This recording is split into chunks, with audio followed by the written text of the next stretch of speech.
Okay, simple question. Shade చేసినవన్నీ ఒక option, ఒక గ్రూప్. ఓకే, హాఫ్ షేడెడ్ చేసినవన్నీ ఒక గ్రూప్, షేడ్ చేయనివన్నీ ఒక గ్రూప్. ఓకే, చూద్దాం. 2 4 7, 2 4 7 ఒక గ్రూప్, 1 6 9 ఒక గ్రూప్. ఒక తర్వాత రిమైనింగ్ గ్రూప్ అనేవి ఒక అవుతాయి. 3 5 8. ఓకే, చూద్దాం. 3 5 8 దానికన్నా ముందు ఇక్కడ 1 6 9 ఉన్నాయిగా. 1 6 9 1 6 9 1 6 9 1 6 9 3 ఆప్షన్లు ఉన్నాయి. తర్వాత నెక్స్ట్ అదేవిధంగా థర్డ్ ఆప్షన్ రాదు.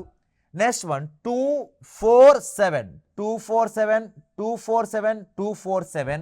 నెక్స్ట్ రిమైనింగ్ 2 4 7 అయిపోయింది. 3 5 8, 3 5 8, 3 5 8 ఒకే ఒక ఆప్షన్లో ఉంది. దేర్ ఫోర్ అదే మన last option is a right answer అవుతుంది.